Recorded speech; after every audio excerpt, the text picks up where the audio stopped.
Donc, Mme Demers est travailleuse sociale également, puis elle agit à titre de coach auprès des écoles pour le climat scolaire positif. Donc, je vous rappelle également, donc on parlait un petit peu plus tôt, que ça, c'est un webinaire qui est le premier d'une série de 3. Donc, il y en aura un autre si vous êtes intéressé le mardi 19 mai à 19 h. Et donc, ça va être sur le sujet des les différentes drogues et tendances actuelles. Et puis, le mardi 26 mai, encore là à 19 h, sur la santé mentale des enfants et des adolescents. Donc, à la fin du webinaire, comme je mentionnais, vous allez recevoir un courriel qui va vous donner, dans le fond, une copie de la présentation qui va être présentée aujourd'hui et montée par nos 2 travailleuses sociales. Et puis, avec toutes les ressources qui sont incluses, vous allez aussi recevoir un lien web qui vous permettra de revisionner, dans le fond, l'enregistrement de ce webinaire. Donc, je vais à l'instant céder la parole à nul autre que Mme Myriam Vaillancourt, qui est présidente du comité de participation des parents. Donc, Mme Vaillancourt, je vous invite à venir nous adresser la parole. Alors, bonsoir, je m'appelle Myriam Vaillancourt, je suis la présidente du comité de participation des parents. Nous sommes un comité de consultation composé d'une dizaine de parents représentant le CA-CCE. Je suis heureuse de constater que vous êtes en grand nombre pour ce premier webinaire d'une série de 3. Cette initiative provient du comité de participation des parents qui souhaitait offrir des ressources aux familles en cette période de confinement. Je remercie d'ailleurs le CA-CCE d'avoir élaboré des ateliers qui, j'en suis certaine, vous seront utiles. Le sujet de ce soir, la gestion du stress et de l'anxiété chez les enfants et les adolescents, suscite évidemment beaucoup d'intérêt, particulièrement en ce moment. Je suis confiante que vous ressortirez de cette rencontre avec des éléments pour accompagner votre enfant parce que vous êtes entre bonnes mains avec les experts du CA-CCE. Je vous souhaite donc un bon webinaire et au plaisir de vous retrouver la semaine prochaine. Merci. Bien, merci beaucoup, Mme Vaillancourt. Donc, maintenant, avant de laisser la parole à nos 2 expertes, je vous rappelle que vous aurez l'occasion de poser des questions qui sont en lien avec le contenu seulement, juste pour s'assurer qu'on va maintenir le cap sur les sujets et s'assurer également que c'est une question qui va pouvoir être d'intérêt pour l'ensemble des auditeurs qui sont avec nous. Et puis, donc, pour ce faire, vous avez à votre droite, il y a une petite section là qui s'appelle « Questions pour le participant ». Vous pouvez envoyer ça. Bien entendu, on ne pourra pas répondre à toutes les questions, mais nous, on va essayer de s'inspirer de ce qu'il y a là pour pouvoir adresser des questions qui pourraient être d'intérêt pour l'ensemble des personnes qui sont avec nous. Comme je mentionnais un peu plus tôt, le webinaire va être enregistré sur la chaîne YouTube. On va pouvoir la revisionner par la suite. Et puis, finalement, on ne pourra pas utiliser malheureusement la fonction « lever la main » puisqu'on est trop de personnes. On va vraiment se concentrer pour les questions vers le chat. Et puis, je termine en remerciant nos 2 expertes travailleuses sociales, Marie-Pierre Lelièvre et Mme Demers. Je remercie également Mme Vaillancourt. Puis, je vous invite, mesdames, à prendre le micro et puis nous faire votre belle présentation. Merci, Philippe. Bien, merci beaucoup, Philippe, pour cette belle introduction. Puis merci beaucoup, Mme Vaillancourt aussi, d'avoir pris la parole puis de nous avoir invités ce soir. C'est grâce à vous qu'on est ici. Donc, on est vraiment contente d'être avec vous ce soir. C'est avec plaisir qu'on va vous partager là, une panoplie de stratégies sur la gestion du stress et l'anxiété. Puis, je suis confiante là, que ça va vous être utile. Donc, notre présentation est divisée là, vraiment en 3 grandes parties. Donc, la première partie, on va vraiment passer du temps à bien définir ce qu'est le stress versus l'anxiété. Dans un deuxième temps, on va plutôt vous partager différentes stratégies pour bien gérer son stress et son anxiété, puis comment vous pouvez là, accompagner votre enfant là, qui vit cette émotion-là. Pour en finir avec les ressources disponibles. J'ai aussi mentionné qu'on a mis des petites questions quiz un peu partout dans notre présentation, de sorte là, à faire ça plus dynamique. Ça va nous permettre aussi là, d'apprendre à qui on parle. Donc, ce que je veux dire par là, c'est qu'on ne vous voit pas. Puis, les petites questions vont nous permettre là, de vraiment trouver des exemples qui correspondent à votre réalité, puis répondre à votre besoin. Donc, c'est pas évalué, c'est vraiment juste pour le plaisir. Donc, on vous invite à participer en grand nombre. Je pense que, puis, donc, la première question quiz. Et voilà. Merci.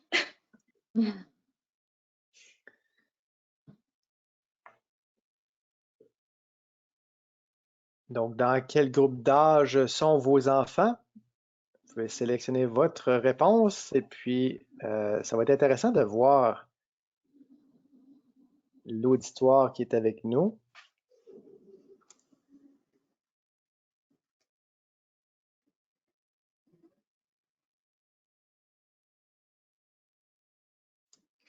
Est-ce que vous avez eu la chance de répondre?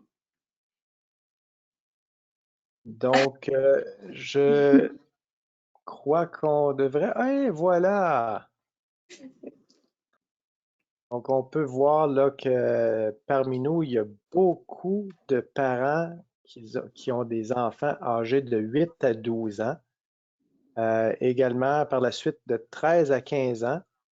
Et même presque ex aequo, là, mais un peu plus de 5 à 7 ans que de 16 ans et plus. Puis quelques enfants là, dans le 0 à 4 ans. Mais vraiment, là, on parle d'entre 8 et 15 ans là, qui sont la plus grande proportion d'enfants pour les parents qui sont avec nous aujourd'hui. Super, merci beaucoup. Donc, sans plus tarder, rentrons dans le vif du sujet. Donc, qu'est-ce que le stress? Je ne pourrais pas le dire assez souvent dans ma présentation, le stress est une réaction normale. Tout le monde vit du stress. Puis en fait, ce que c'est le stress, c'est vraiment la réaction qui se passe dans notre corps et dans notre esprit lorsqu'on est exposé à une situation considérée comme stressante pour nous. On va parler de stresseurs. Puis les stresseurs, on va y revenir un petit peu plus tard, mais varient d'une personne à l'autre. Donc, par exemple, quelqu'un peut être stressé par un conflit à la maison, un examen, une compétition sportive, puis il y a plein d'autres stresseurs dans la vie, mais on va y revenir. Ce que je veux vraiment que vous reteniez ici, c'est que le stress, c'est une réaction normale, puis que c'est bon dans la vie.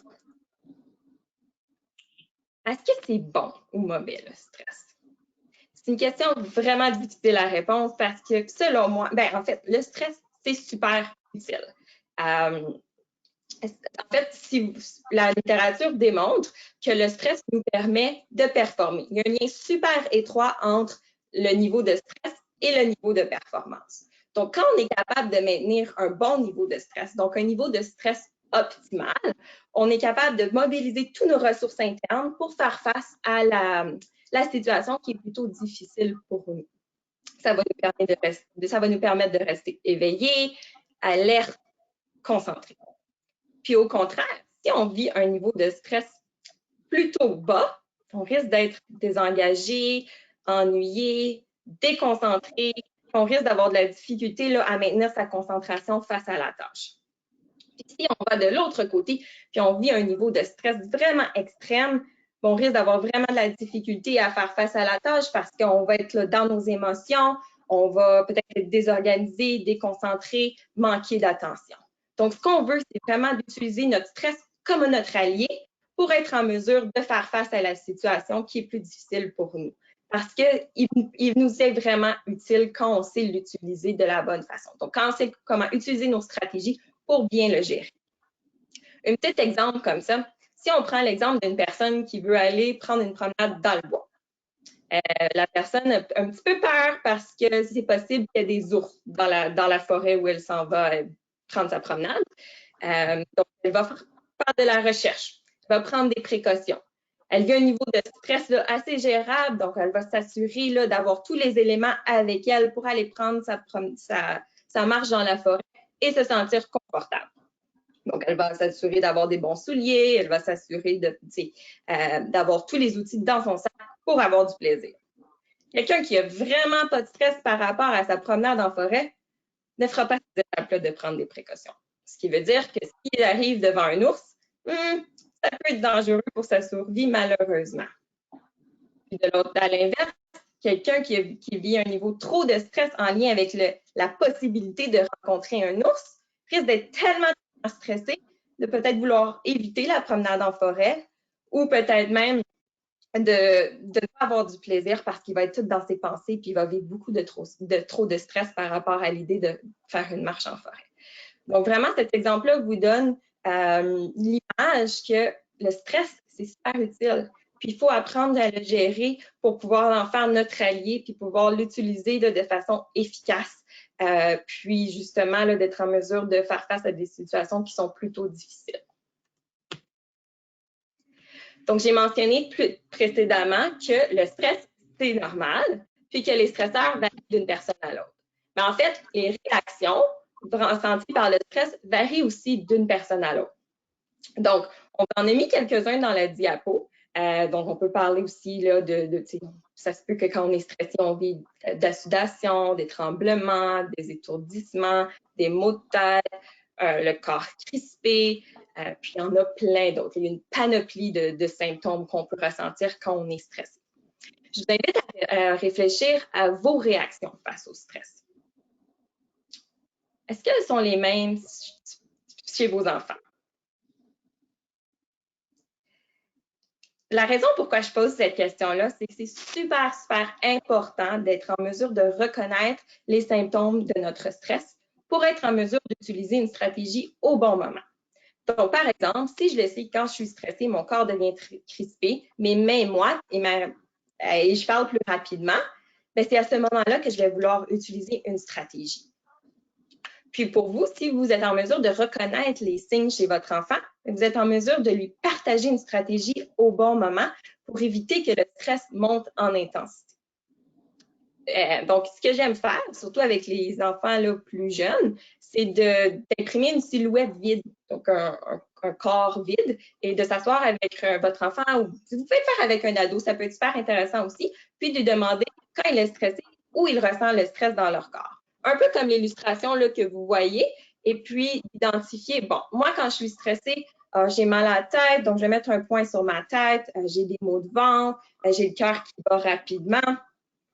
Vraiment apprendre à se connaître, puis apprendre à connaître c'est quoi nos réactions face au stress, ça peut vraiment aider à utiliser les stratégies au bon moment.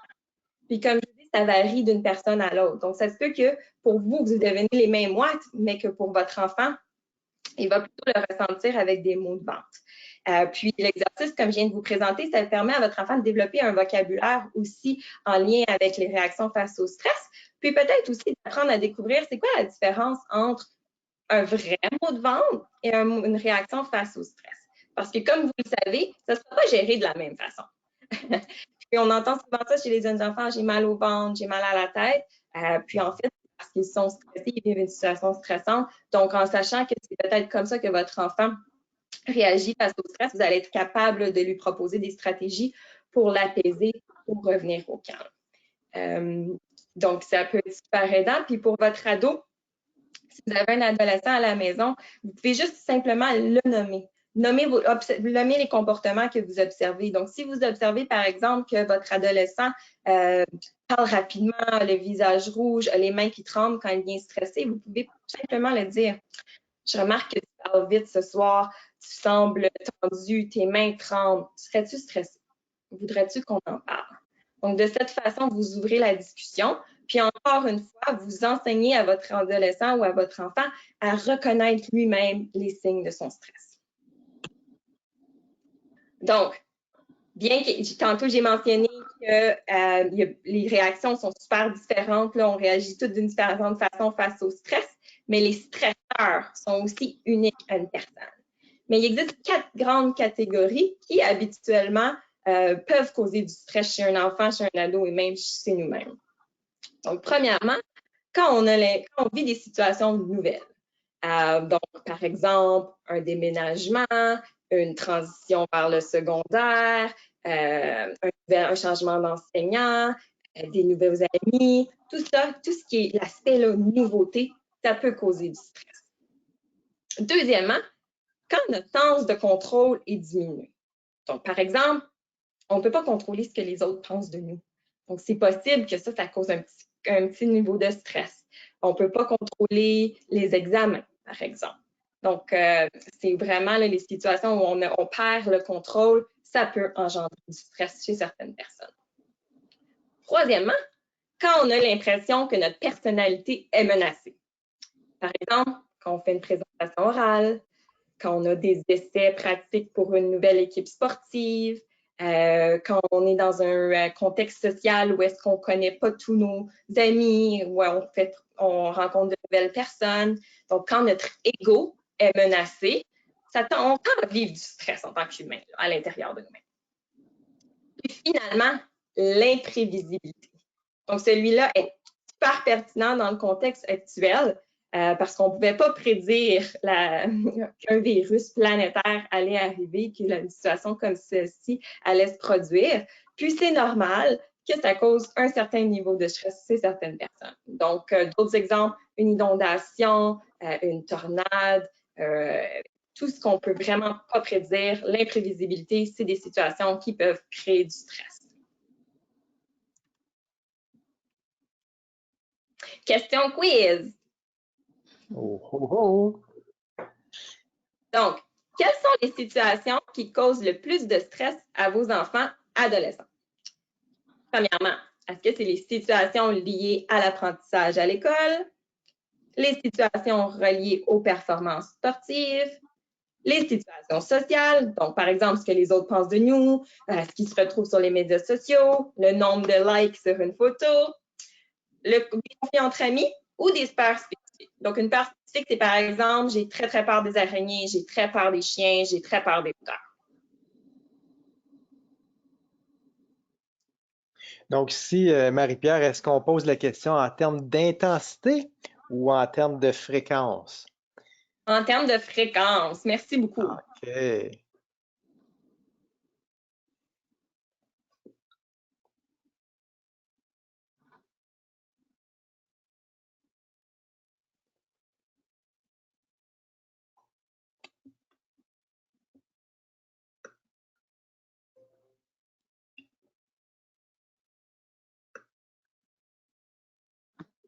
Est-ce que c'était des questions que les gens pouvaient répondre dans un quiz, Philippe? Je veux juste m'assurer que... Oui, effectivement. Oui, OK. Donc, on devrait avoir la réponse sous OK, peu. parfait. Roulement de tambour, je pense, et voilà. Donc, quelles sont les situations qui causent le plus de stress chez vos enfants ou adolescents? La situation qui semble la plus fréquente, situation liée à l'apprentissage à l'école. Donc, ouais, c'est quand même intéressant de voir ça. En deuxième position, on a la situation sociale, donc ce que les autres pensent de nous.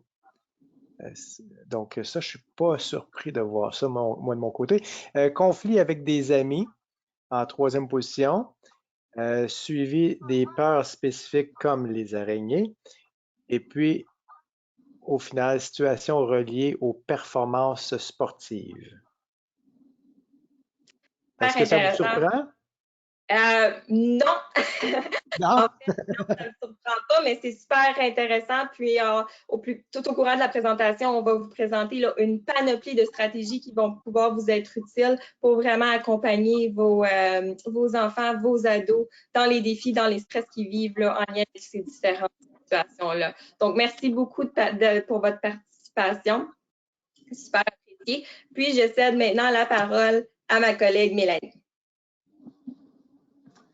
Alors, merci Marie-Pierre. Moi, j'ai la chance de vous parler, de basculer, si on peut dire, sur la ligne mince qui est en fait la différence entre le stress et l'anxiété. Des fois, ce n'est pas toujours évident de savoir est-ce que ce que je vis ou ce que mon enfant vit, c'est du stress ou c'est plutôt de l'anxiété. Donc, quand on parle d'anxiété, les choses à peut-être à porter une attention particulière, c'est quand les symptômes de stress augmentent en intensité. Donc, c'est de plus en plus fort. Marie-Pierre vous a dit là, des signes de stress, les mains qui tremblent, etc. Mais là, c'est encore plus intense au niveau des symptômes de stress. Puis quand on parle aussi d'anxiété, c'est quelque chose qui perdure dans le temps. Donc, c'est pas juste j'ai un exposé oral à faire dans mon cours de français, le prof l'a annoncé, c'est dans une semaine et demie, je suis stressée et une fois que c'est terminé, mon stress est fini, puis je passe à autre chose. Quand ça devient de l'anxiété, là, on parle ça se poursuit dans le temps. Le stress est fini, la présentation est finie, j'en aurai pas d'autres avant l'année prochaine, mais quand même, juste à y penser, j'ai des papillons dans mon ventre, je me sens stressée, je commence déjà à me dire, ben, qu'est-ce que je vais faire, comment je vais m'y prendre, etc. Donc, c'est vraiment, ça dure dans le temps sur une plus longue période. Et Est-ce là, que c'est juste de dire, je m'excuse de vous oui, interrompre, Mme Demers, est-ce que c'est juste de dire, dans le fond, que le stress peut être bon ou mauvais, mais l'anxiété n'est jamais bonne? ben, l'anxiété, si on n'est pas capable d'en prendre soin, comme on prend soin de notre stress, puis d'essayer de gérer tout ça, c'est sûr que ça peut devenir de plus en plus problématique. Donc, ce qu'on ne veut pas, c'est s'attendre à une anxiété qui est problématique. On va y arriver tantôt, là, où à un moment donné, quand l'anxiété prend trop de place dans notre vie, dans notre quotidien, pour les enfants, c'est la même chose, les ados, c'est la même chose. À un moment donné, ça peut devenir ça peut nous empêcher de faire des choses, puis juste de se sentir bien, puis d'être capable de fonctionner au quotidien. Puis c'est là qu'on ne veut pas se rendre. Fait que c'est aussi un continuum. On aurait pu vous montrer ce continuum de l'anxiété où au début, c'est des symptômes de stress, qui est normal, où on se prépare pour notre présentation orale, puis on travaille des choses, puis on gère notre stress. Mais qu'à un moment donné, ça devient plus présent, plus souvent, et ça s'accompagne justement de pensées anxieuses, donc des ruminations. Et qu'est-ce qui va arriver ici, puis pourquoi, puis peut-être que. Puis ça, cette rumination-là et ces scénarios-là prennent de plus en plus place des fois dans notre tête, parce qu'on dit que l'anxiété, c'est très dans notre tête, c'est beaucoup au niveau de nos pensées. Donc, quand ça commence à prendre plus de place, à un moment donné, ça devient, comme je dis, envahissant pour la personne et c'est là que ça devient plus problématique.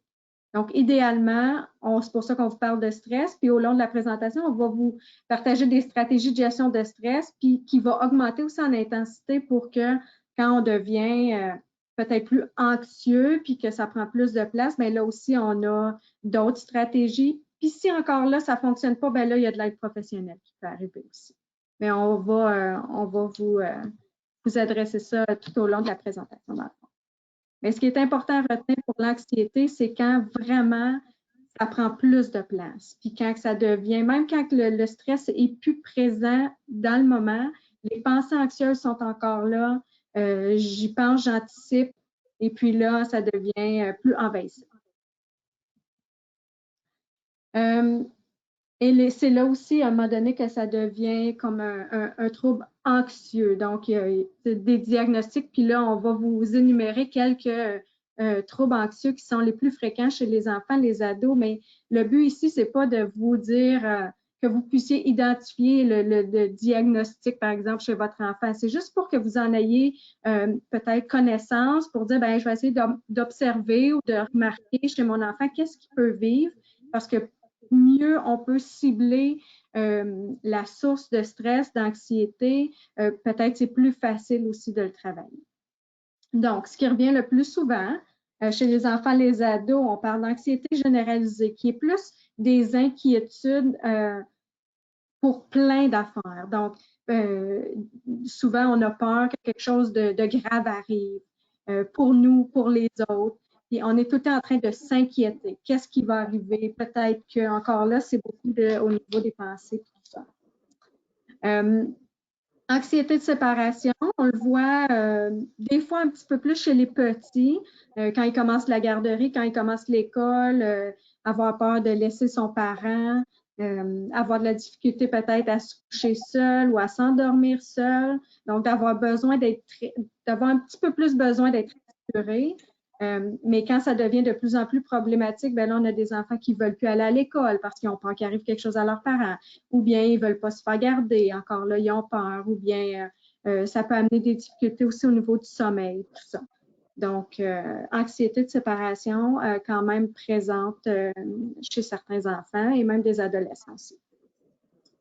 On parle aussi de phobie spécifique ou sociale. Donc, la phobie spécifique, c'est vraiment d'avoir une peur, si on peut dire, démesurée de quelque chose, soit d'un objet, d'une situation, d'un animal, par exemple, ou d'une situation spécifique aussi, qui amène vraiment cette, comme je dis, cette peur un peu plus démesurée. On le sait que, par exemple, une araignée, c'est pas si dangereux que ça, là, ici au Canada en tout cas, mais quand même, le symptôme de stress est très, très, très intense. On va se sauver, on va avoir peur. On arrive même à un moment donné à plus vouloir aller jouer dehors parce qu'on a peur qu'il y ait une araignée. Donc, la phobie spécifique, c'est vraiment d'avoir une peur très intense de quelque chose qui est très précis, puis même si ce n'est pas, entre guillemets, dangereux nécessairement.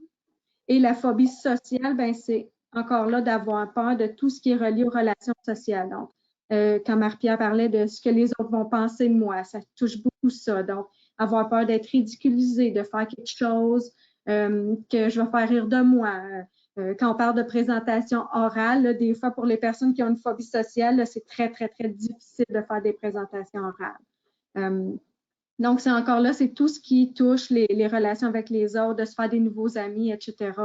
Donc, ça devient comme, c'est comme de l'anxiété sociale, phobique un petit peu, où c'est ça, on a très, très peur. Fait que ce qui est plus facile de faire, c'est d'éviter ces situations-là. Donc, des fois, c'est des enfants qui vont avoir moins d'amis ou qui vont être très, très, très gênés, qui ne voudront pas nécessairement se mêler à un nouveau groupe, des choses comme ça. Ensuite de ça, on a... Madame Demers, qui Oui, vient de nos auditeurs ou auditrices ici. L'insomnie est-elle plus reliée au stress ou à l'anxiété? C'est une bonne question. Il y a beaucoup de troubles anxieux, si je peux dire, qui vont amener des difficultés au niveau du sommeil. Donc, ça pourrait être, c'est sûr que du stress temporaire va apporter peut-être une insomnie temporaire. Hein, si j'ai un webinaire devant 500 personnes, demain, peut-être que je dormirai un petit peu moins bien.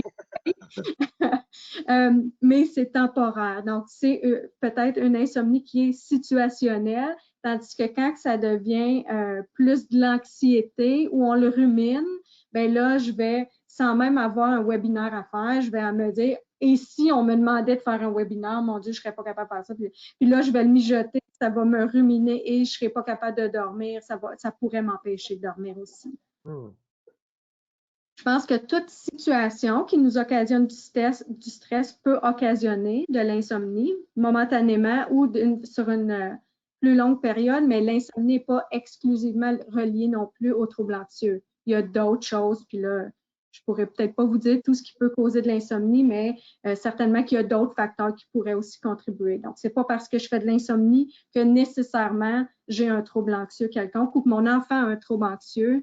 Ça pourrait être autre chose qui explique aussi. Surtout si on a pris 2 cafés avant de se coucher. Oui, ça c'est vrai que plus on vieillit, on dit là, que la caféine, ça fait plus. En tout cas, dans mon parfait. Alors, je continue. Au niveau du trouble panique, le trouble panique, c'est vraiment de faire des crises de panique, comme on dit. Donc, les crises de panique, c'est physiologique. Donc, vraiment, notre cœur se met à battre vite. Il y a des enfants qui vivent ça aussi. Hyperventilation, avoir de la difficulté à respirer, on tremble, la sudation, Marie-Pierre en a parlé aussi, mais c'est vraiment intense. Et souvent, ce qui vient dans la tête de ces personnes qui font une attaque de panique, ils se disent « je vais perdre connaissance, je vais même mourir ». Donc là, on a peur que ça arrive. Puis des fois, ça arrive comme ça, sans même un déclencheur. On ne sait pas pourquoi. On attend en file à l'épicerie pour payer et tout d'un coup, ça arrive. Les enfants aussi, des fois, ça leur prend dans l'autobus, puis ils ne savent pas trop qu'est-ce qui s'est passé, pourquoi ça arrive. Donc, des fois, c'est étrange, puis des fois, on peut arriver à comprendre comme qu'est-ce qui déclenche, mais des fois, on ne sait pas nécessairement. Puis des fois aussi, le trouble panique ou les crises de panique vont comme être associées, on dit avec ou sans agoraphobie. L'agoraphobie, c'est avoir peur des grands espaces et des foules, entre autres. Donc, peut-être que là, j'aurais peur d'avoir une crise de panique si je vais voir un spectacle, si je vais voir une pièce de théâtre à l'école, si dans différents contextes, donc là, je vais commencer à éviter de sortir ou de me retrouver dans des contextes qui pourraient, si je fais une attaque de panique, me faire sentir encore très, très, très inconfortable. Mais les deux ne vont pas exclusivement sans l'autre. Il y a des gens qui ont peur, agoraphobie, plus des grands espaces, mais qui ne font pas nécessairement d'attaque de panique. Et à l'inverse aussi, on pourrait avoir des gens qui font des attaques de panique sans nécessairement développer cette peur d'aller à l'extérieur ou d'être dans des grands espaces, etc. Quand on parle d'attaque de panique, c'est qu'on perd nos moyens là, pour un bref instant. Là. Oui, puis on dit qu'une crise de panique, même si on ne fait rien, l'anxiété ou la sensation va diminuer naturellement. Notre corps va le faire là, naturellement, mais c'est très, très, très inconfortable. C'est quelque chose que les gens qui vivent les attaques de panique disent « je veux plus que ça arrive ». Donc, de là, essayer de compenser des fois, de dire, ben, si je suis chez moi puis ça arrive, ben, c'est pas si grave, tu sais, je suis chez nous, je peux appeler 911 ou bon, peu importe. On essaie de trouver des stratégies. Mais l'attaque de panique, là, c'est vraiment physiologique et souvent incontrôlable. Donc, ça arrive, on se rend pas trop compte qu'est-ce qui s'est passé, puis là, on a le cœur qui débat, puis on a de la difficulté à respirer, tout ça. Donc, c'est vraiment inconfortable. Puis les gens qui en font plus, même les enfants, les ados qui en font plus, sont capables éventuellement de dire, OK, là, je commence à me sentir vraiment anxieux, mon cœur va vraiment plus vite, puis là, je vais faire, puis là, on va en parler plus tard, là, mais il y a différentes stratégies qu'on peut utiliser pour juste revenir au calme, juste se parler, se dire, bon, ben ça va bien aller, je sais que c'est une attaque de panique. Tu sais, éventuellement, on arrive à connaître ces symptômes-là, puis à gérer ça peut-être avec encore moins d'anxiété. C'est ce qu'on souhaite éventuellement. Des fois, avec ces troubles-là qui deviennent très, très, très précis, on va y venir aussi tantôt, mais on a besoin d'être plus professionnel aussi pour vraiment comprendre qu'est-ce qui se passe, puis trouver les bonnes stratégies selon la situation. Chaque personne est très, très, très différente les unes des autres. Les stratégies qu'on va proposer, des fois fonctionnent moins, fait qu'il faut vraiment essayer des fois différentes choses. Le trouble obsessionnel compulsif, là, on parle vraiment de pensées qui se ruminent aussi de façon répétitive et qui amènent un comportement qui est compulsif pour essayer d'amoindrir, si je peux dire, la pensée anxiogène. Donc, par exemple, le classique, là, c'est peur d'être malade ou d'attraper des microbes, tout ça. Donc, on va se laver beaucoup, beaucoup, beaucoup les mains. Puis là, dans le contexte COVID, on a tellement entendu parler du lavage de mains que des fois, on touche à quelque chose, on dit, mon Dieu, je devrais-tu me laver les mains? Mes enfants me disent, maman, j'ai fait ça, est-ce que je devrais me relaver les mains? Donc, il va falloir trouver tout le monde un certain équilibre là-dedans. Ça ne veut pas dire qu'on a tous un trouble obsessionnel compulsif parce qu'on se lave plus les mains dernièrement. Soyez rassurés. Mais ce qu'on ne veut pas, c'est que ça devienne envahissant au niveau des pensées, de dire j'ai des microbes sur mes mains, t'as coup que je suis malade, t'as coup que je le donne à quelqu'un, etc., et que je me lave les mains 500 fois par jour, par exemple. Donc là, on tombe dans la compulsion.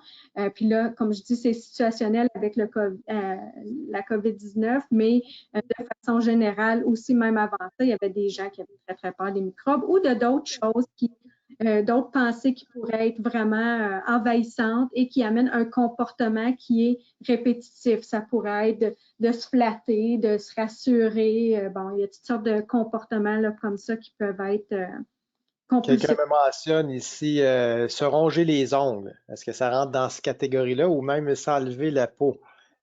Bien, ça pourrait être ça si c'est en lien avec une pensée obsessive, si je peux dire. Dans le sens que se ronger les ongles, des fois, c'est juste une façon de gérer notre stress. Des fois, ça nous aide à nous calmer, comme certaines personnes vont se rouler la couette ou d'autres personnes vont se bercer comme ça, bon, peu importe. On trouve des fois c'est des petites choses, des fois, on ne se rend même plus compte qu'on fait, qui nous rassurent.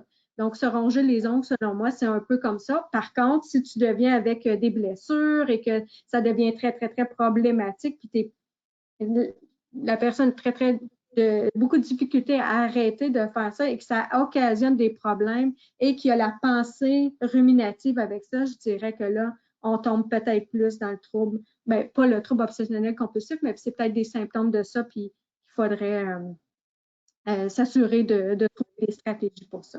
Mais sinon, juste se ronger les ongles ou bien, je pense que c'est comme une façon des fois de faire divaguer notre esprit, penser à autre chose, puis que ça nous rassure un petit peu, puis dans le fond, ça nous aide à gérer soit notre stress ou notre anxiété selon la personne et la situation. Okay. Et le dernier, c'est le trouble de stress post-traumatique, souvent associé à un trauma que quelqu'un pourrait vivre, soit dans son enfance, à l'âge adulte aussi. Puis des fois, je vous dirais que un trauma pour quelqu'un pourrait ne pas l'être pour quelqu'un d'autre. Donc, c'est pas parce que deux personnes vivent la même chose que les deux vont nécessairement, ou un événement traumatique quelconque, c'est pas parce qu'on vit un événement traumatique qu'on développe un trouble de stress post-traumatique automatiquement. Et des fois, le trauma nous semble, ben voyons, c'est vraiment un trauma, mais si la personne l'a vécu comme étant un trauma, elle peut développer des symptômes de stress post-traumatique qui est souvent des flashbacks, des cauchemars, encore là de l'évitement, on rumine qu'est-ce qui s'est passé, puis on se dit peut-être que ça pourrait arriver encore ou des choses comme ça. Donc, il y a la pensée encore là qui est très présente, difficulté de sommeil, encore là, c'est sûr que quand on fait des cauchemars, on a presque peur à un moment donné de dormir, donc ça occasionne tout ça. Donc, des fois, le trauma est évident. On sait que la personne a vécu ou l'enfant a vécu une situation très précise et que ça peut y occasionner un trouble de stress post-traumatique. Des fois, c'est moins évident. Encore là, pour des situations comme ça, l'aide professionnelle est très importante et c'est des spécialistes qui pourront aider à identifier la source de stress premièrement puis trouver les façons de gérer ça dans le fond. Madame Demers, il y a une auditrice qui souhaite revenir sur le trouble de panique. Oui. Donc, on nous demande si ça peut durer plusieurs jours. Une attaque de panique, là, je vous parle selon mes propres connaissances, là, je ne suis pas psychiatre et tout ça. Une attaque de panique ne peut pas durer plusieurs jours. On peut en faire plusieurs par jour, par contre. Mais au niveau de l'attaque de panique, notre corps ne peut pas demeurer en attaque de panique pendant... je pense qu'on ne pourrait pas le toffer, là, en bon français, là, je m'excuse l'anglicisme, mais notre corps ne peut pas supporter un état d'attaque de panique à long terme. Donc, peut-être qu'on peut en faire 10, 15 par jour, oui. Fait qu'on est comme tout le temps dans le up and down, encore là, je cherche mes mots en français, désolé, là, mais on est souvent dans OK, ça se calme, je pense que je vais être correct, tout ça, puis ça repart. Donc, ça peut faire des vagues comme ça. Mais si quelqu'un, un adulte ou même un enfant, a l'impression de vivre une attaque de panique pendant plusieurs jours, je dirais définitivement, il faut aller consulter le médecin premièrement et peut-être aller plus loin, mais c'est très, très, très inconfortable une attaque de panique. Donc, si quelqu'un vit ça là, pendant plusieurs jours, définitivement, il faut trouver de l'aide professionnelle. J'espère que ça répond. Là. La personne pourra peut-être ajouter si un peu plus de précision, mais... Merci beaucoup. Ça fait plaisir. Donc, encore là, je veux juste spécifier que les différents troubles anxieux qu'on vous parle, ce n'est pas dans le but de poser des diagnostics, de dire « Ah, c'est ça que j'ai, donc voilà, j'ai ce trouble-là » ou « Mon enfant ou mon ado a ce trouble-là ». C'est vraiment des signes ou des choses à remarquer qui pourraient vous indiquer qu'il y a peut-être un trouble anxieux plus présent. Et les signes que l'anxiété est présente, il ne faut pas oublier, j'en ai parlé tantôt aussi, l'anxiété, c'est très dans nos pensées. Donc, des fois, quelqu'un peut vivre de l'anxiété et on ne le sait pas.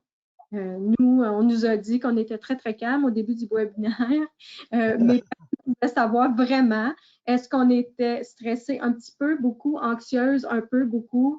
Ce n'est pas nécessairement visible. Donc, avec nos enfants et nos ados, il faut être à l'affût peut-être de ces signes-là qui pourraient nous laisser croire que notre enfant vit de l'anxiété. Donc, si votre enfant, par exemple, votre ado, dit souvent « j'ai mal au ventre, j'ai mal à la tête, je suis fatiguée », je me sens pas bien, puis qu'on explore au niveau physique, puis que ça s'avère pas vraiment physique, ça peut être des symptômes que un signe que votre enfant vit de l'anxiété un petit peu plus présente. Des réactions démesurées. Par exemple, des crises avant d'aller à l'école, typiquement aller à l'école pour la plupart des enfants, c'est correct.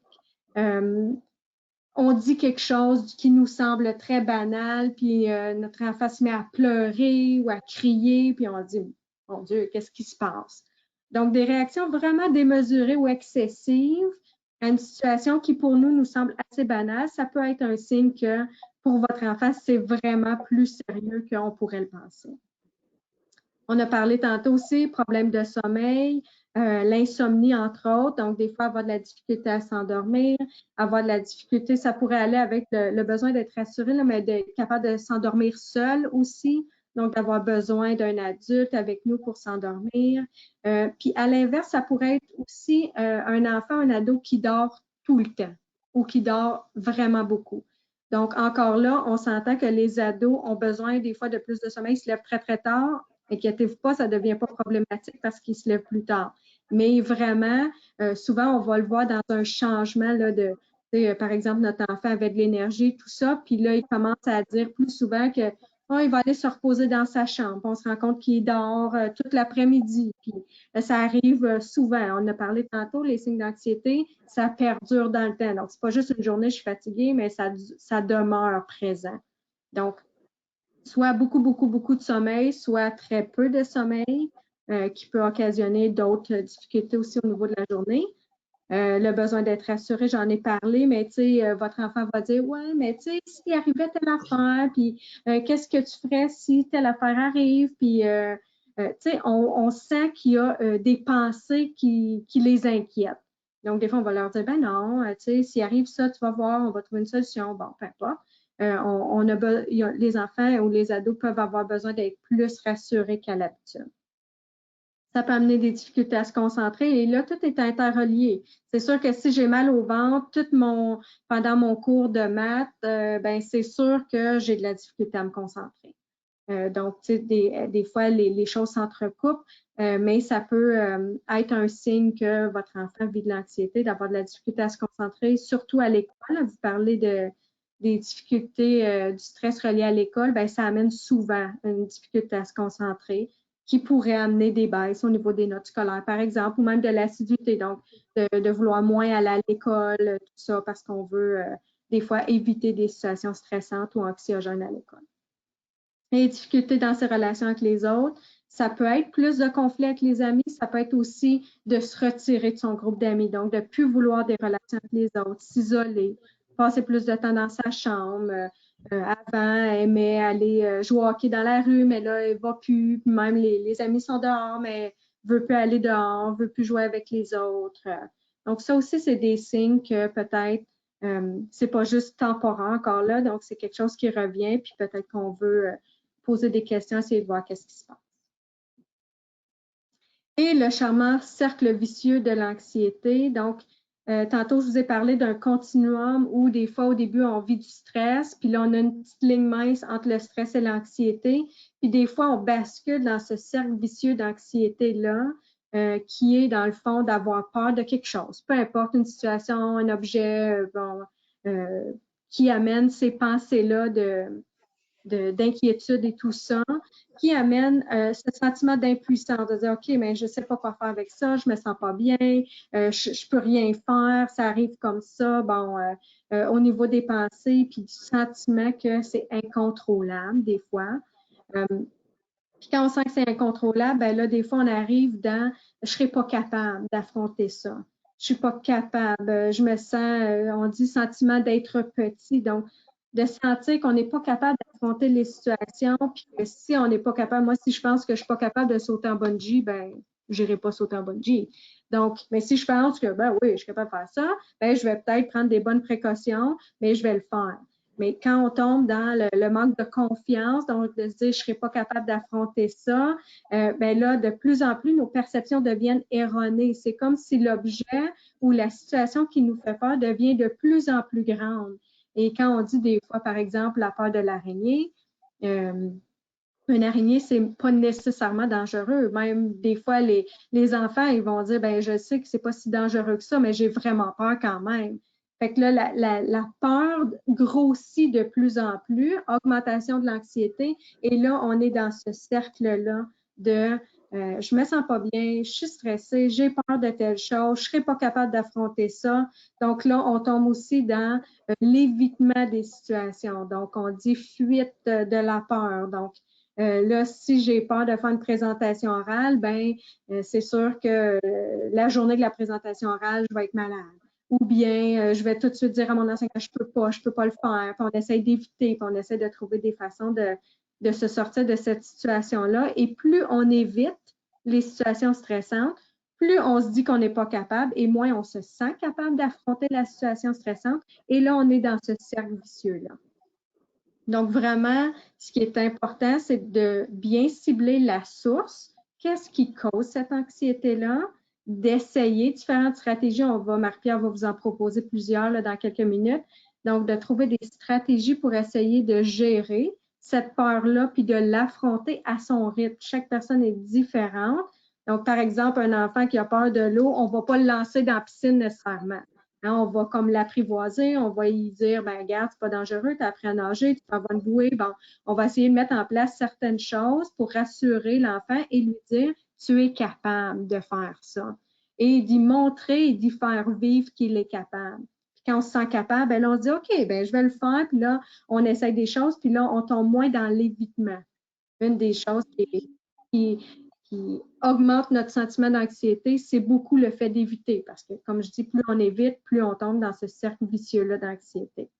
Donc, au niveau des pensées, si vous avez un enfant ou un ado qui tend à éviter ou à dire « Ah, ben, je ne suis pas capable », tout ça, essayez de travailler le discours interne.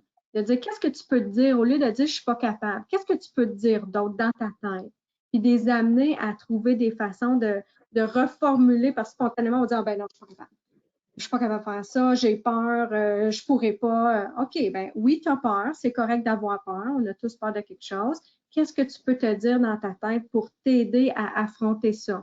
Puis on va y aller par petites étapes, puis là, on peut accompagner notre enfant là-dedans. C'est une des premières étapes, je dirais, de changer notre discours interne pour être capable d'affronter ces situations stressantes-là et de s'auto-rassurer, hein, parce qu'on a tout le temps notre petite voix dans notre tête, fait qu'on veut s'auto-rassurer puis essayer des fois la peur devient disproportionnée, donc on veut la ramener le plus possible à la vraie réalité. Qu'est-ce qui va arriver ici? Bon, ben, si tu vois un chien, ben, tu peux, si tu as peur des chiens, tu vas faire attention, puis tu vas laisser le chien venir à toi, puis tu vas attendre de voir, puis bon. Fait qu'on va trouver des façons, puis on va se dire, on va essayer d'avoir un discours interne dans notre tête qui va dire, ben, la plupart des chiens ne sont pas dangereux, ils sont gentils, ils veulent juste jouer, bon, etc. Donc, on essaie de travailler au niveau du discours intérieur. Donc, je vois, Mélanie, très intéressant. Et ça va être intéressant de voir aussi le petit quiz qui s'en vient après cette diapo ici sur l'évitement. Il est présentement 20 heures, donc il nous reste, j'imagine, une quinzaine de minutes encore. Donc, ça va bien et c'est vraiment intéressant de vous entendre. Je vous laisse poursuivre. Oui, ben dans le fond, vous allez avoir accès à la présentation. Donc, on vous a mis quelques facteurs de protection. Donc, dans le fond, beaucoup de ce que Marie-Pierre va vous présenter dans quelques minutes va faire le retour sur ces facteurs de protection-là. Donc, je suggère qu'on continue. Puis, la petite question quiz, j'en ai parlé beaucoup, là. Peut-être que vous voulez répondre, mais c'était l'évitement, c'est une stratégie efficace pour gérer une situation anxieuse. Est-ce que c'est vrai ou faux? Je ne sais pas si la question... On invite tout le monde à voter en ce moment. Oui, parfait. Donc, l'évitement est une stratégie efficace pour gérer une situation anxieuse ou stressante. Est-ce que c'est vrai ou c'est faux?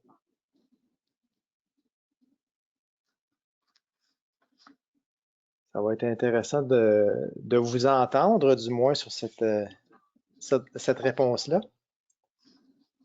Donc, vrai, 13% disent que c'est vrai et 87% disent que c'est faux. Puis moi, je me placerais du côté du vrai.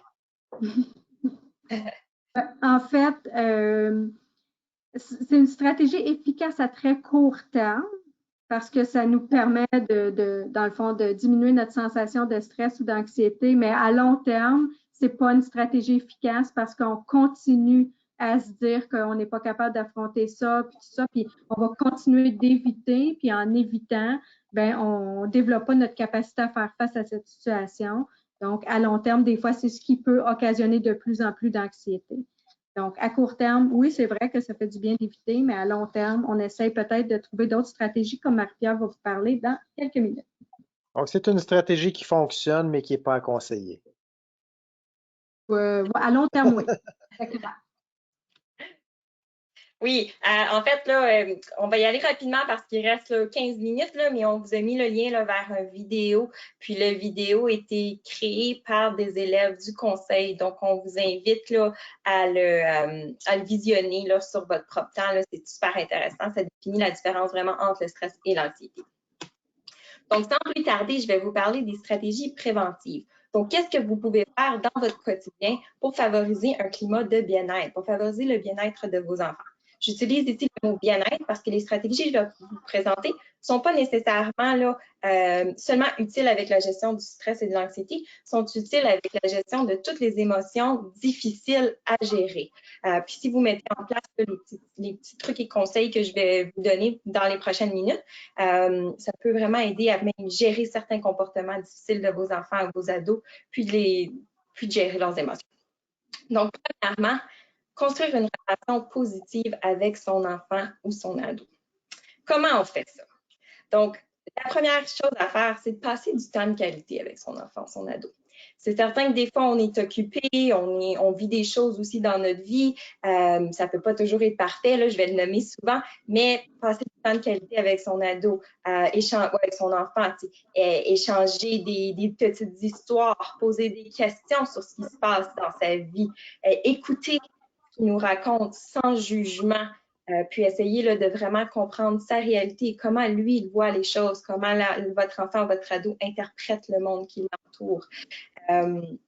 Aussi, c'est important de normaliser les erreurs, d'accepter l'erreur, puis d'accepter que ça fait partie du processus d'apprentissage. Donc, si vous incorporez ça dans votre routine dès un jeune âge, votre enfant n'aura pas peur de vous partager qu'il a fait une erreur. Puis en fait, même, il va peut-être vouloir vous partager plus de choses qui se passent parce qu'il sait que ça va être accepté sans jugement. Puis ça va vraiment contribuer là, à bâtir la relation. Puis peut-être même, s'il vous partage ces petites histoires, mais ça va contribuer à gérer ça, à diminuer son stress. Deuxièmement, modéliser un comportement sain. Donc, montrer l'exemple en utilisant vous-même des stratégies positives de gestion du stress. Ça peut être là, de présenter une situation stressante. Quand vous êtes stressé, là, soyez authentique. Parlez-en avec vos enfants, puis partagez aussi c'est quoi les stratégies que vous avez utilisées pour y faire face. Puis, une fois que vous avez utilisé des stratégies, puis que le résultat était super positif, ça aussi, c'est important de le partager parce que vous expliquez le processus à votre enfant. Oui, le stress, c'est difficile à gérer. Oui, des fois, ça peut paraître insurmontable, mais quand on utilise des stratégies, ça peut fonctionner. Puis, les résultats, en général, sont positifs. Donc, ça vaut la peine là, de mettre ses efforts, puis de faire face à la situation difficile. Comme je dis, soyez authentique, on n'est pas parfait. Puis, faites-vous confiance, là, vous êtes des bons modèles. Troisièmement, avoir des routines et des structures prévisibles. Ce que je veux dire par là, c'est de vraiment prendre le temps d'organiser la vie familiale pour essayer d'avoir l'équilibre de vie. Donc, vous pouvez utiliser un planificateur de la semaine. On va vous envoyer un lien par courriel. Puis, dans le fond, ce que ça vous permet de faire, un planificateur, c'est de vraiment vous asseoir avec votre enfant et votre ado et de déterminer c'est quoi les priorités de cette semaine. Puis, c'est quoi les échéances.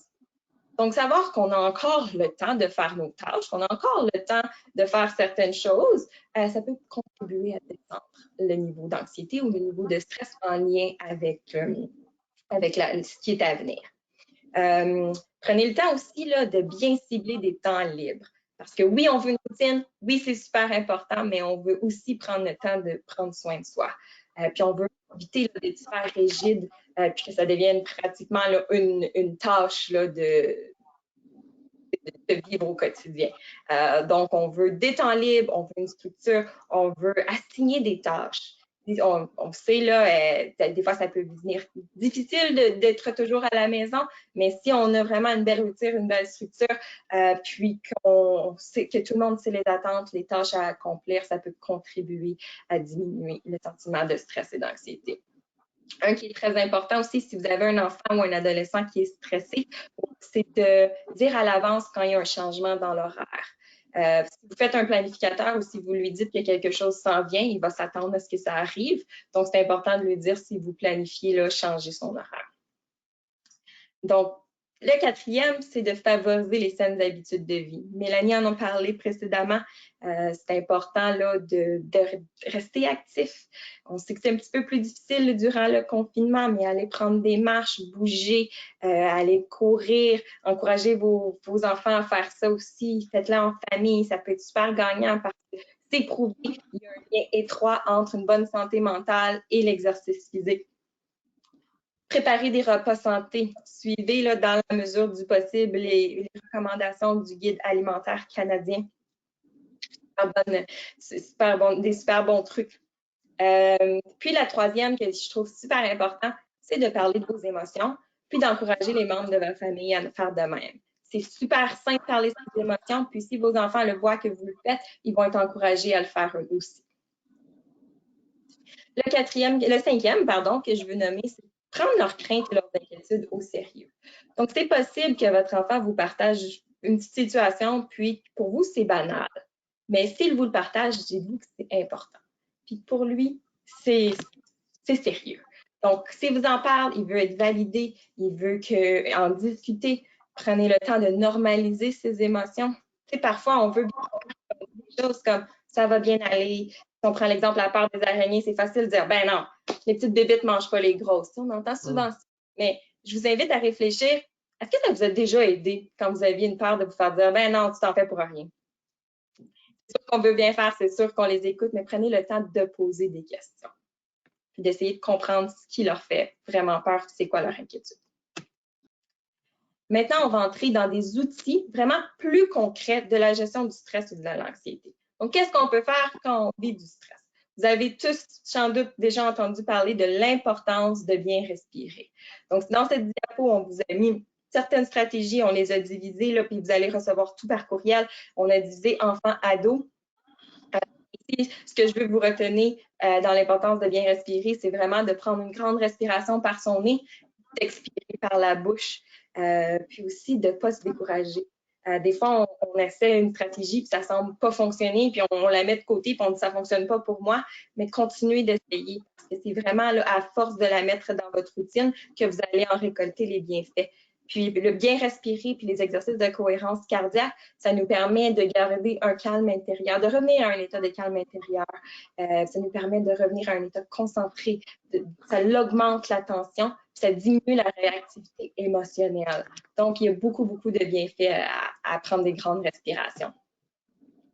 Je vous présente aussi 2 applications pour les adolescents. Donc, ma tête et puis l'application Calme. C'est super facile à utiliser. C'est une ressource incroyable. Ils ont mis une panoplie d'exercices de respiration. Il y a des journaux à l'intérieur. Il y a des guides. C'est vraiment là, un petit peu là, c'est un outil incroyable. Je vous invite vraiment à le naviguer si vous avez des adolescents à la maison. C'est super pertinent. Le coloriage de mandala. Je vous ai mis le lien là, dans le document que vous allez recevoir vers un site Internet que vous pouvez télécharger une panoplie de mandalas. C'est gratuit, c'est divisé par âge. Donc, il y en a des plus simples, puis il y en a des plus difficiles.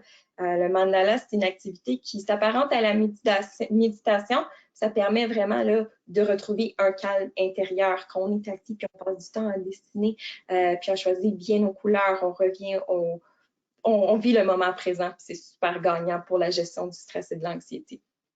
Même chose pour les activités de pleine conscience. Vous allez recevoir le lien par courriel, mais vraiment les activités de pleine conscience, vous avez sûrement entendu mindfulness en anglais. C'est des activités qui nous permettent là, de canaliser toutes nos énergies sur le moment présent et puis de bien gérer notre stress ou notre anxiété. Je vous ai mis le lien aussi là, vers MindMaster, qui est un programme qui a été bâti par CHIO et puis Santé publique Ottawa. C'est surtout pour les élèves de la maternelle à la 3e année. C'est disponible en ligne, puis c'est une ressource incroyable. Vous pouvez le faire à la maison aussi avec vos enfants, puis des fois même en groupe. Il y a des trames sonores dans chaque petite activité, puis vous pouvez écouter la trame sonore. Puis ensuite, il y a des activités là, en lien avec ce que vous venez d'écouter. Donc, c'est surtout des activités là, de pleine conscience, de pensée positive, de respiration profonde. Puis, c'est super plaisant. Là. Habituellement, les enfants aiment vraiment participer aux activités proposées par MindMaster. Je termine rapidement en parlant de l'écriture dans un journal. La recherche a démontré que l'écriture a des bienfaits sur la gestion du stress ou de l'anxiété. Pour les plus jeunes, vous pouvez aussi là, utiliser le dessin. Il y a différentes manières d'utiliser un journal. Vous pouvez vous en servir pour seulement là, écrire. Bien, votre enfant peut s'en servir seulement écrire tout ce qui se passe par la tête. Ça peut aussi permettre d'être une liste de priorités. Vous pouvez raconter l'histoire qui vous tracasse, puis inscrire comment j'ai réagi dans cette situation-là, puis comment je vais réagir la prochaine fois. Ça nous permet aussi là, de fixer des objectifs. Donc, c'est super le journal. Là, c'est une super bonne ressource pour diminuer le stress ou l'anxiété. On vous en a mis là, dans le document que vous allez recevoir une panoplie. Vous allez recevoir, on les a divisés là, enfants et adolescents. Vous allez pouvoir consulter là, le tout à la suite de l'atelier. Donc, rapidement, combien de jours a-t-on besoin pour adopter une nouvelle habitude selon vous? C'est notre dernière question quiz, on vous le promet. Donc, 2 jours, 7 jours, 12 jours ou 21 jours. On va voir si on a des gens qui ont été attentifs.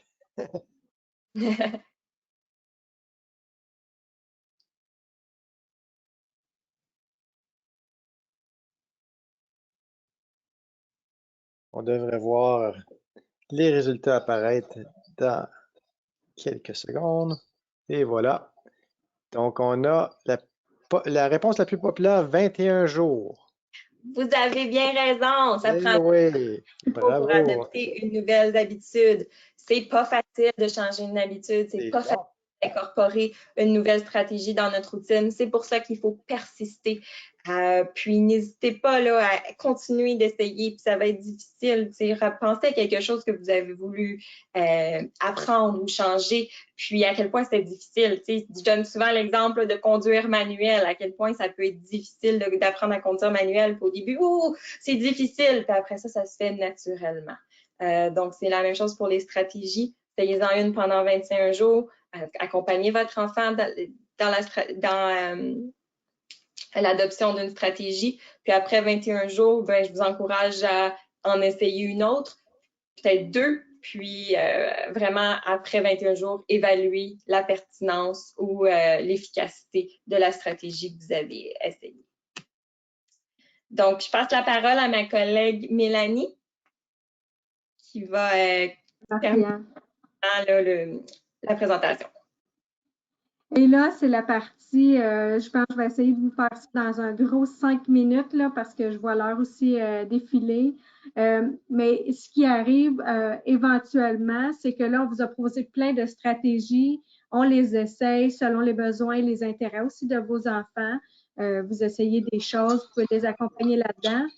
Puis des fois, malgré tout ça, malgré qu'on connaît les sources de stress, qu'on a travaillé des choses, qu'on a essayé des stratégies, qu'on a mis en place différentes choses, ça ne fonctionne pas nécessairement.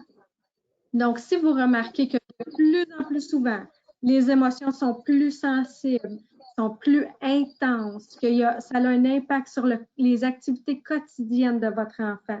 Donc, votre enfant qui ne veut plus faire certaines choses, qui ne veut plus aller à l'école, qui ne veut plus jouer à des sports, des choses qu'il faisait avant, qui a un changement de comportement, là, des choses que vous dites, ben mon Dieu, il ne faisait pas ça avant, puis souvent on va dire la zone de confort de votre enfant, mais c'était habituellement comme ça, puis là, tout d'un coup, il y a quelque chose qui est différent.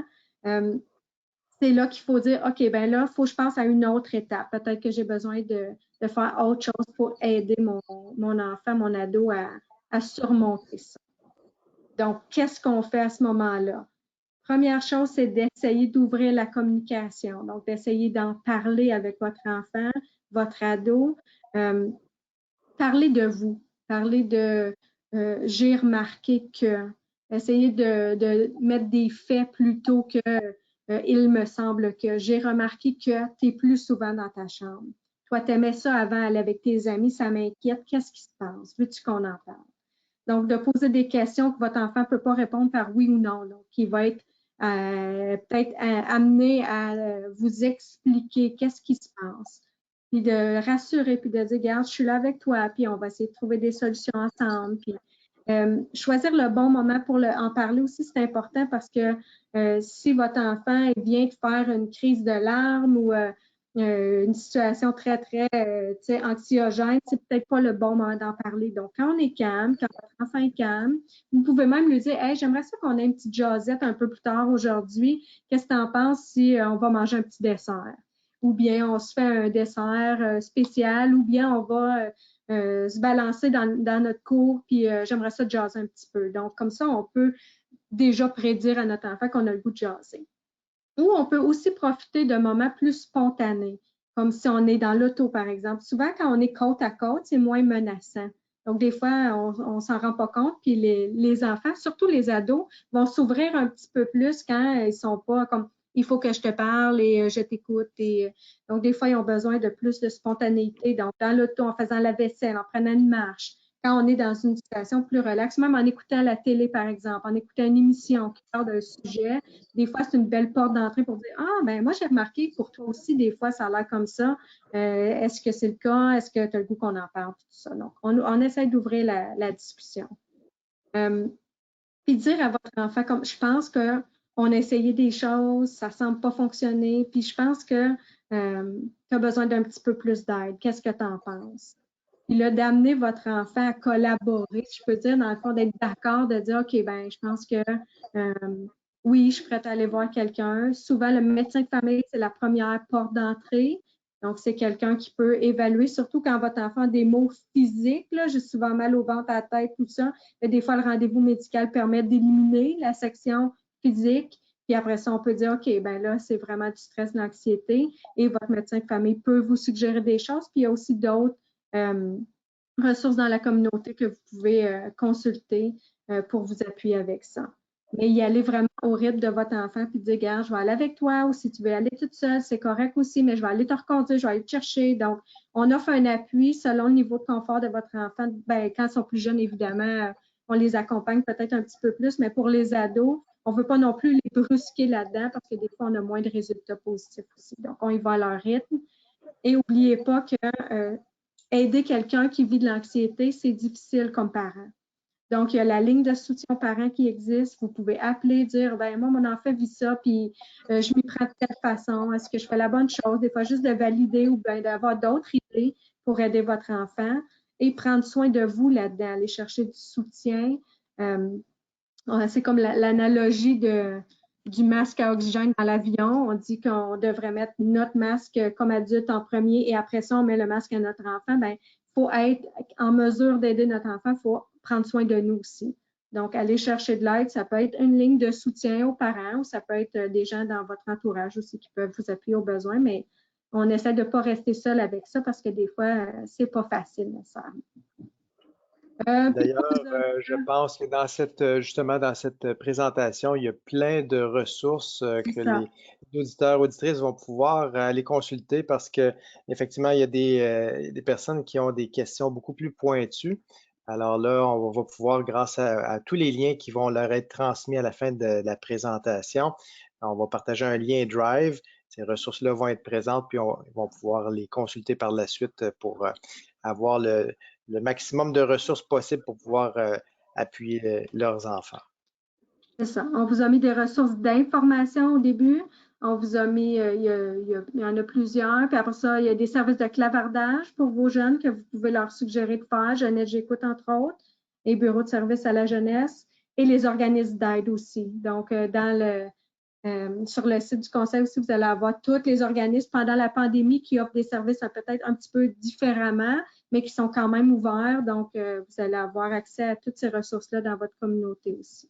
Et les lignes de crise, évidemment, là, si ça devient plus intense dans un moment, n'hésitez pas. Les lignes de crise 24/7 pour les différentes régions sont disponibles aussi. Et ça fait le tour de notre présentation. Ça fait le tour. Ben, je vais prendre une petite minute pour vous remercier pour cette belle présentation. C'était vraiment enrichissant pour nous en tant que parents de vous entendre. Puis oui, ça nous amène un bon bagage d'outils. Cette présentation-là va pouvoir nous être utile par la suite aussi. Plein de belles choses qu'on a notées tout au long du webinaire. On vous remercie infiniment. Donc, on avait l'occasion de vous présenter aujourd'hui le webinaire qui était présenté par le comité de participation des parents. On a eu la chance d'accueillir un peu plus tôt Madame Myriam Vaillancourt, qui en est la présidente. Et on a été fort chanceux de pouvoir compter sur deux excellentes animatrices et travailleuses sociales du Conseil des écoles catholiques. Merci beaucoup pour cette présentation-là. Donc, Marie-Pierre Lelièvre et Mélanie Demers. Et puis, je vais quand même prendre une petite seconde pour souligner le travail de l'équipe du SSA du Conseil des écoles catholiques du Centre-Est. Et puis, merci pour cette belle présentation. Ça fait plaisir. Alors, à tout le monde, on vous souhaite une belle fin de soirée. On espère que vous avez apprécié. Puis comme on vous dit, on vous partage là sous peu le lien avec toutes les ressources dont on a parlé aujourd'hui. Puis on vous relance l'invitation pour les prochains webinaires qui vont avoir lieu le 19 mai à 19h, donc sur les différentes drogues et tendances actuelles, ça c'est le 19 mai, et ensuite le mardi 26 mai sur la santé mentale des enfants et des ados. Donc deux autres webinaires très intéressants qui s'en viennent. Merci d'avoir été là. Bonne soirée. Bonne soirée.